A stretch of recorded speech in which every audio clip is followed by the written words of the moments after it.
No cabe duda que el dinero es una herramienta poderosa que puede abrir puertas, brindar seguridad y permitirnos vivir la vida que queremos. Pero como dice el refrán, el dinero es la raíz de todos los males y tiene el potencial de destruir relaciones y amistades, creando tensión y resentimiento incluso en los lazos más fuertes. Este es el caso de James y Angela, dos amigos cuya amistad terminó en tragedia precisamente por causa del dinero. ¿Pero habrá sido ese el único motivo? En este video echaremos un vistazo más de cerca al crimen contra James Schiffer, los eventos que lo llevaron al brutal desenlace de su vida y el controversial modo en el que la policía obtuvo la confesión del perpetrador.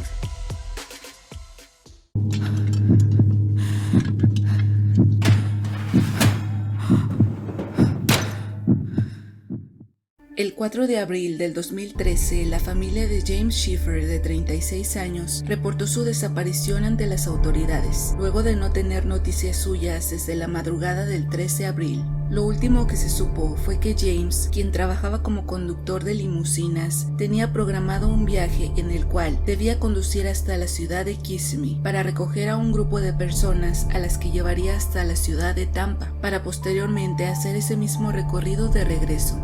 El servicio había sido agendado la noche del 12 de abril y James fue solicitado expresamente como conductor, algo que ocurría con frecuencia gracias a la fama que se había labrado entre la clientela, fruto de su esfuerzo y dedicación. Una vez que regresó, entregó el ostentoso vehículo junto con las llaves y el dinero generado del viaje, llenó un par de reportes de rutina y tras despedirse de su jefe y compañeros de trabajo, subió a un auto de color oscuro y cristales polarizados, que ya lo esperaba a las afueras del establecimiento. Después de eso, se desvaneció sin dejar rastro. Candy Medina, su novia desde hacía varios años, aseguró que no había tenido noticias suyas desde que James partió rumbo a su trabajo y señaló que en un último mensaje le escribió: "No sé cuándo me vas a ver". En base a los testimonios recabados en la empresa de limusinas, la policía pudo establecer que James envió ese mensaje momentos después de marcharse de ahí. Al indagar más en la vida de James, su historial financiero dejó a la policía con más interrogantes, porque si bien estaban al tanto de su popularidad entre los clientes de la empresa de limusinas, los números en su cuenta de banco reflejaban una realidad muy distinta. James había acumulado deudas que sobrepasaban considerablemente sus ingresos. Por falta de pagos, la empresa de agua le había interrumpido el suministro del vital líquido. Estaba al borde de ser desalojado junto con su familia por la misma razón y debido a su afición por los juegos de azar, había adquirido una deuda impagable con un corredor de apuestas del casino que frecuentaba.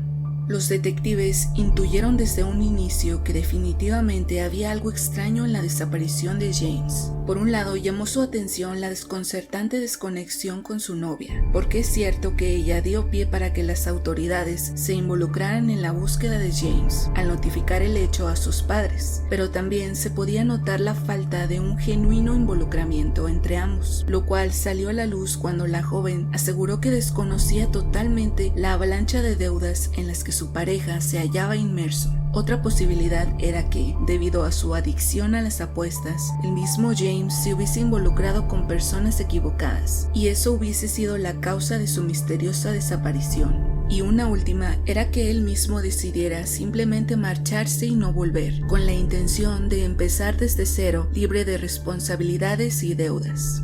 Mientras la investigación avanzaba, la policía sondeó a los vecinos de James. La mayoría de ellos proporcionó información básica, meramente superficial, simplemente mencionando lo que podían notar a simple vista. Incluso Angela Stolt, quien sutilmente intentó deslindarse de más indagatorias al alegar escuetamente que no lo había visto desde hacía más de una semana. Sin embargo, la policía no se detuvo ahí.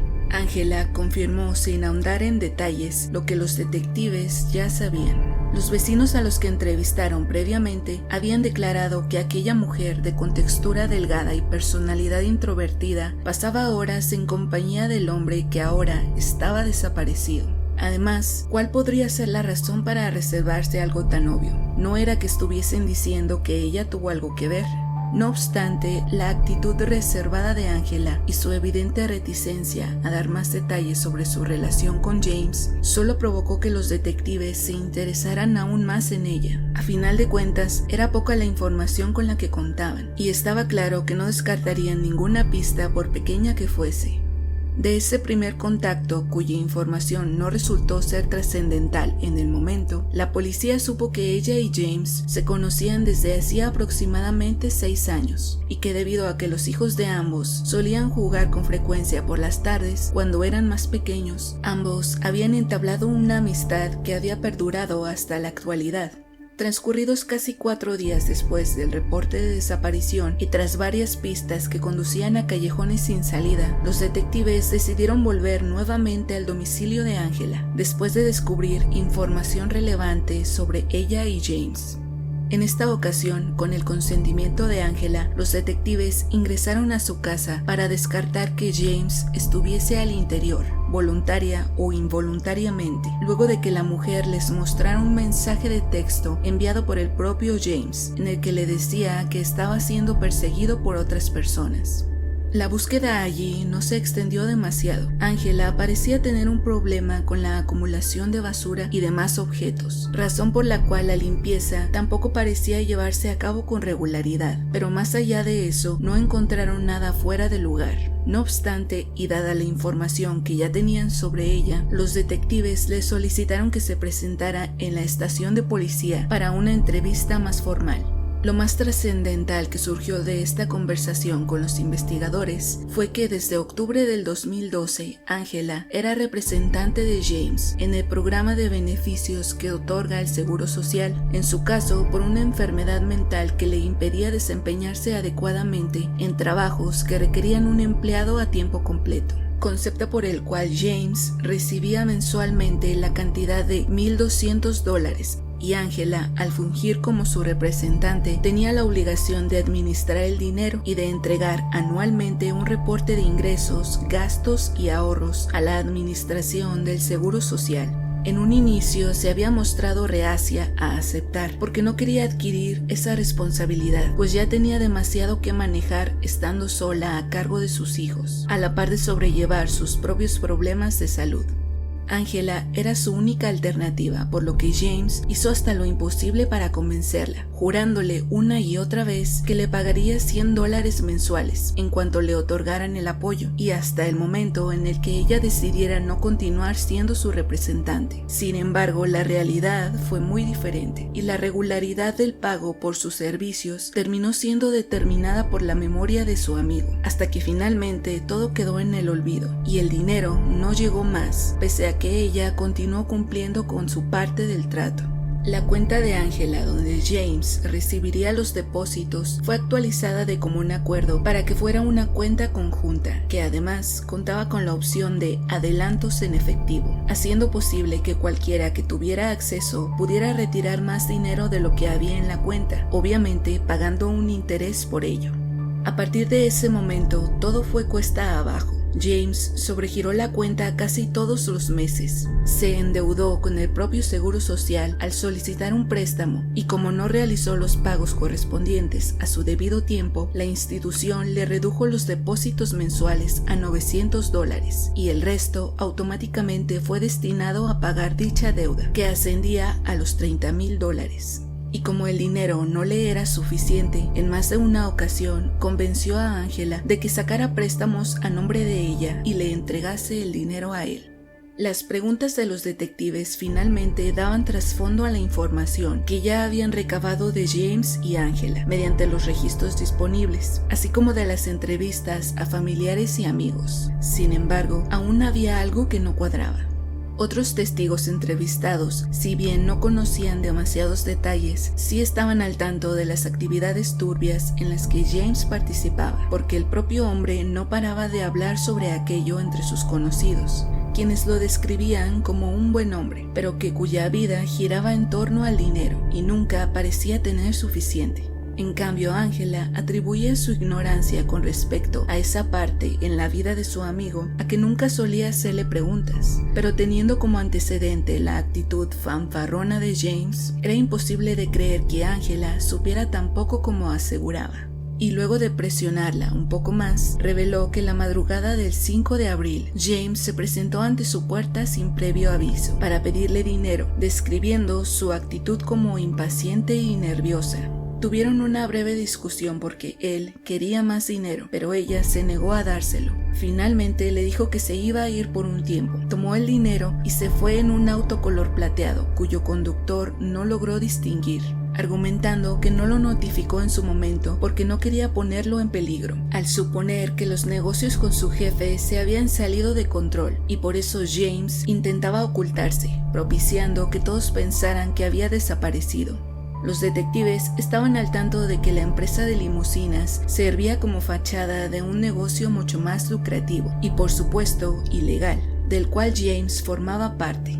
Era innegable que la venta de opioides, sumado al alquiler de vehículos de lujo, era un negocio redondo, pero también peligroso. Por eso no resultó extraño el hecho de que Angela les contara a los investigadores que James, en una ocasión, fue amenazado con un arma blanca por uno de sus compañeros de trabajo. Lo que sí levantaba sospechas era que, a estas alturas de la investigación, y habiendo estado en contacto varias veces con los detectives, decidiera contar esto por primera vez, expresando sus dudas sobre el hecho de que James estuviese aún con vida.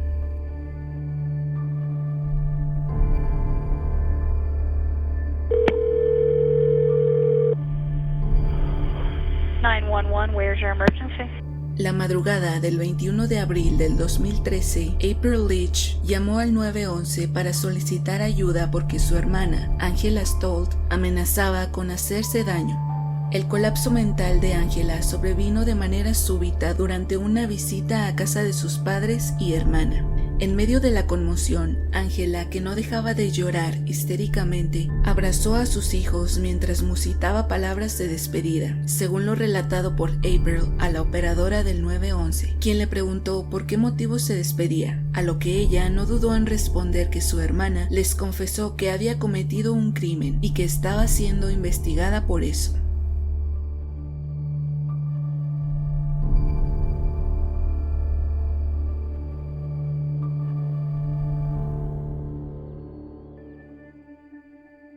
Posterior a esto, Angela fue enviada a un centro de salud conductual especializado en salud mental para una evaluación psiquiátrica. Sin embargo, un par de horas después de ser admitida, solicitó nuevamente la presencia de los investigadores, expresando su deseo de hacer una declaración.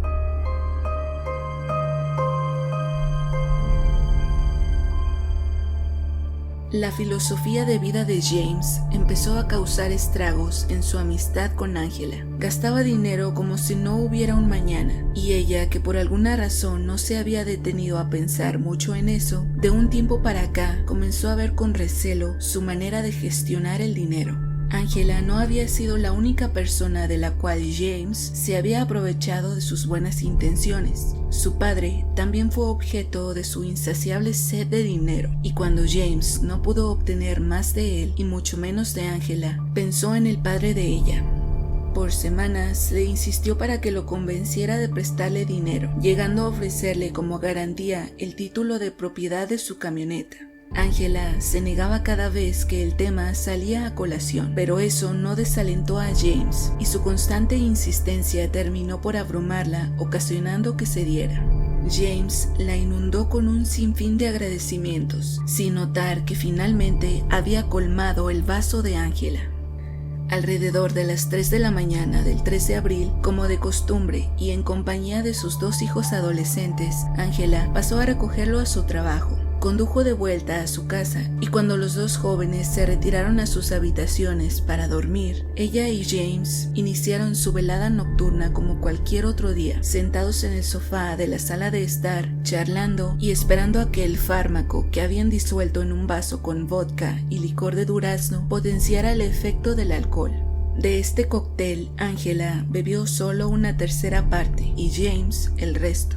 Un par de minutos después, James retomó el tema del préstamo, preguntándole si el plan seguía en pie. Angela le aseguró que sí, pero que tendrían que esperar hasta las 5 de la mañana para que su padre ya estuviera despierto.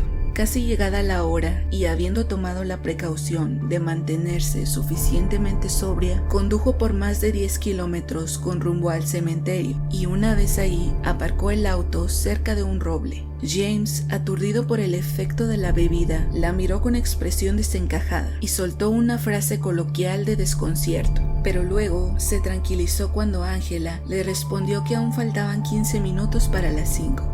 Charlaron un poco mientras esperaban y sin poder ocultar su inquietud, James le preguntó una vez más si el plan seguía en pie, sospechando lo contrario. Angela se giró sobre su asiento para mirarlo y decirle: ¿qué se siente que te mientan, Jimmy? Como era de esperarse, su reacción fue de todo menos amistosa, y Angela le respondió con el mismo nivel de enojo que su padre no le iba a prestar un solo centavo, y ella mucho menos, haciéndole saber también que cancelaría la opción de adelantos en efectivo de la cuenta conjunta y que ya no sería su representante. En ese momento, la amistad entre ambos quedó en el olvido, y James, que a estas alturas vociferaba improperios contra ella, amenazó con matarla y luego hacer lo mismo con sus hijos, burlándose de que nadie los echaría de menos porque eran unos solitarios. El corpulento hombre se giró sobre su asiento y con su mano derecha la tomó con fuerza del hombro izquierdo de ella, presionando su pulgar contra su clavícula para someterla. Por instinto, Angela utilizó su brazo derecho para presionar contra el pecho de James, en un intento de alejarlo. El forcejeo subió de intensidad al punto en el que él se había levantado ligeramente del asiento para empujar su dedo con más fuerza, y fue cuando ella aprovechó el movimiento para estirar su brazo derecho para alcanzar algo detrás de su asiento, donde tenía un par de objetos, entre herramientas y cosas para acampar. Agarró lo primero que pudo y con todas sus fuerzas lo introdujo en el ojo derecho de James. El picahielos atravesó su globo ocular, pero eso no lo detuvo. Angela, durante la entrevista, dijo que pensó que tal vez la profundidad no había sido suficiente como para hacerlo perder la conciencia. Como si se tratase de una película de horror, y para sorpresa del detective, que escuchaba el inverosímil relato de viva voz de Angela, James movió su mano izquierda hasta el cuello de ella y apretó con fuerza sin dejar de amenazarla y lamentándose de haber confiado en ella. Al ver que el picahielos poco había hecho por detenerlo, su instinto de supervivencia la llevó a tomar otro objeto, un artefacto casero que ella misma había improvisado en algún momento del pasado para trepar árboles. Se trataba de un trozo de cable unido a 2 tubos de PVC, uno en cada extremo. No está claro, ni para la propia Angela, cómo fue que hizo para colocar el cable alrededor del cuello de James, pero una vez que lo logró, sostuvo los 2 tubos de PVC y jaló con fuerza, ayudándose con ambos pies, los cuales apoyó en el pecho de su amigo, y en algún momento, tras resbalarse por los movimientos de ambos, uno de sus pies accidentalmente insertó aún más el picahielos, ocasionando que todo movimiento cesara.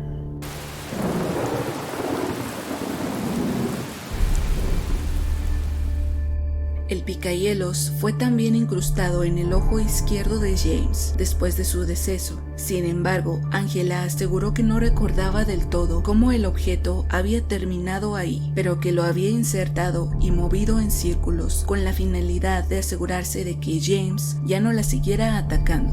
Angela lo empujó lejos de ella y el cuerpo de James se desplomó, quedando apoyado entre la puerta del vehículo y el asiento. En ese momento, el fluido color rojizo comenzó a brotar de ambas heridas. Presa del pánico, buscó detrás del asiento algo que la ayudara a que el denso líquido no dejara rastros en el vehículo. De sus cosas, tomó un rollo de película plástica que utilizó para envolver la cabeza de James sin remover el picahielos. Posteriormente la cubrió con una playera color negro que encontró al interior del auto y condujo de vuelta a casa. Se estacionó en el camino de entrada a la vivienda con las luces del auto apagadas. Corrió al interior para abrir la puerta de la cochera e introducir el vehículo, y una vez ahí, colocó cerca de la puerta del copiloto una piscina armable para niños que tenía colgada sobre la pared. Abrió la puerta y como el cuerpo no cayó sobre esta como esperaba, regresó al asiento del conductor y desde ahí utilizó sus piernas para empujarlo hacia afuera.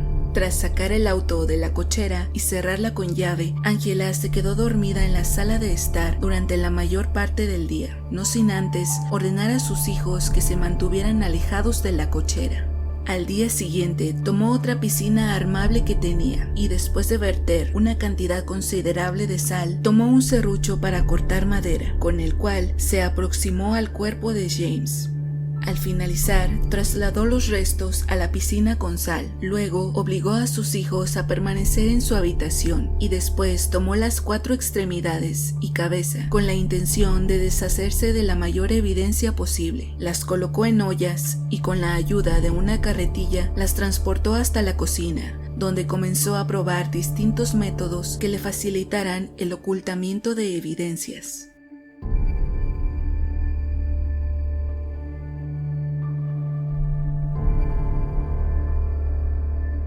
La humareda proveniente de la cocina alertó a sus hijos Vinnie de 17 y Max de 15, pero antes de que pudieran acercarse, Angela les ordenó a voz en grito que esperaran afuera de la entrada principal, explicándoles que el desagradable olor se debía a que no se dio cuenta que había una rata al interior del horno cuando lo encendió.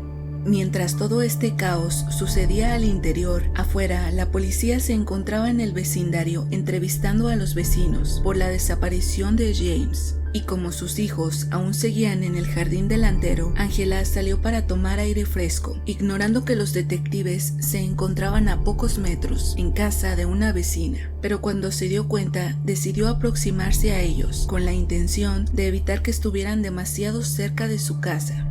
En algún momento, previo a los hechos, fue captada por las cámaras de vigilancia de un Walmart en compañía de su hija mientras compraba amoníaco, peróxido y demás suministros, que posteriormente usó para limpiar el serrucho, los utensilios de cocina y demás objetos, haciéndole creer a sus hijos que todo aquel desastre había sido a causa de un desafortunado ciervo que se encontraba en el lugar y momento equivocado mientras ella iba detrás del volante. Lo había dejado que se pudriera porque estaba agotada para lidiar con ello en aquel momento y ahora tenía que deshacerse de él para no meterse en problemas.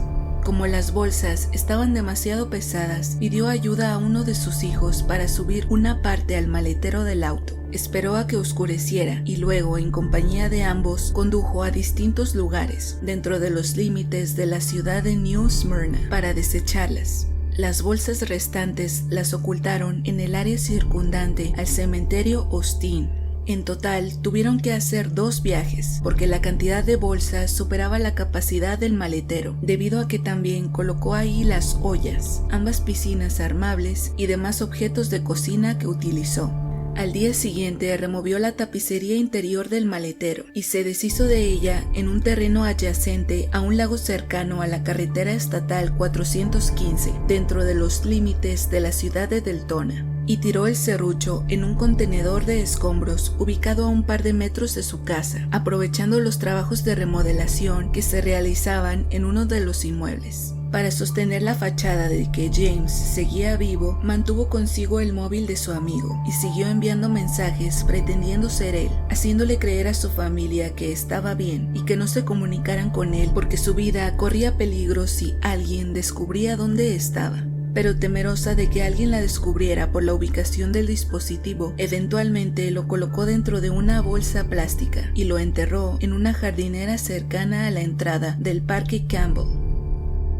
Angela Stolt nació en Bangkok, Tailandia, en 1972. Fue criada en el seno de una familia de costumbres predominantemente militares, pues en aquel entonces su padre era miembro activo del ejército estadounidense. Y aunque creció sujeta a una estricta disciplina en casa, nunca sufrió ningún tipo de abuso. Mientras ella y su familia vivían en el estado de Georgia, Angela, a la edad de 15 años, se enamoró de un hombre con el cual se casó y tiempo después concibió a Vinnie, su primogénita. Pero tras casi 5 años de una relación turbulenta, se divorció. A los 20 años se casó nuevamente con otro hombre, con quien procreó a Max, su segundo hijo, pero finalmente decidió separarse porque, una vez más, el abuso era la constante en la relación. Posteriormente conoció a Stephen Joseph Stolt, su tercer esposo, y de quien decidió conservar su apellido. Sin embargo, la relación tampoco prosperó. tras sufrir 2 ataques cerebrovasculares, el comportamiento del hombre cambió drásticamente. Había comenzado a tornarse violento y a causa de esto, la convivencia entre ambos se volvió insostenible, hasta que un día Stephen simplemente se marchó sin mediar palabra, dejando a Angela sola con sus hijos. Al haber nacido sin tiroides desde su nacimiento, tuvo que tomar fármacos para compensar la ausencia de dicha glándula, y como meses antes había sido diagnosticada con enfermedad celíaca, la absorción del medicamento era deficiente, lo que le ocasionaba interminables problemas de salud.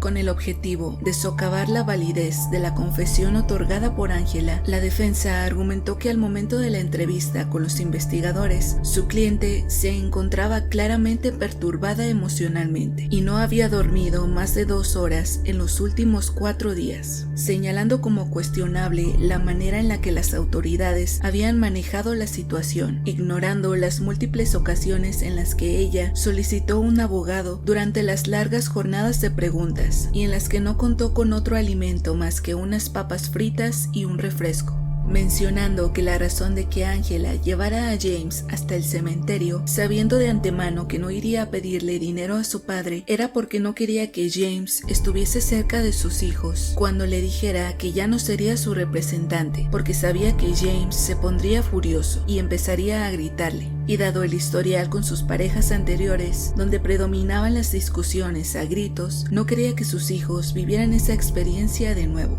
Angela, que testificó en su favor, atribuyó sus acciones posteriores al deceso de James a que entró en pánico al pensar que sus hijos perderían a su madre si confesaba el crimen, y por eso hizo hasta lo impensable para ocultar todo aquello que la incriminaba, actuando casi de manera automática durante todo el proceso. Pero finalmente, el estrés de mantener todo en secreto terminó por afectarla mentalmente, llevándola al colapso.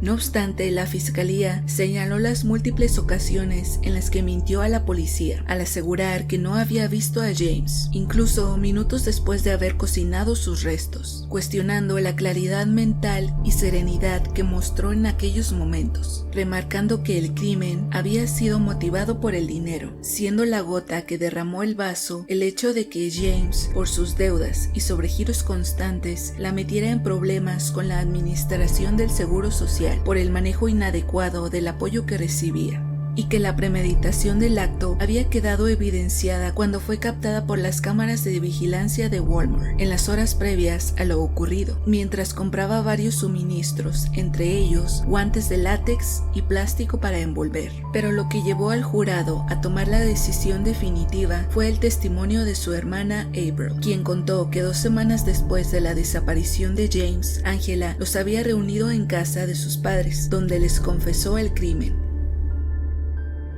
El 5 de diciembre, luego de 3 horas de deliberación entre el jurado, Angela fue declarada culpable de los 3 cargos que se le imputaron, entre ellos asesinato en primer grado, y por el cual fue sentenciada a cadena perpetua, sin posibilidad de libertad condicional. Actualmente permanece encarcelada en la institución correccional Lowell, en la ciudad de Ocala, en Florida.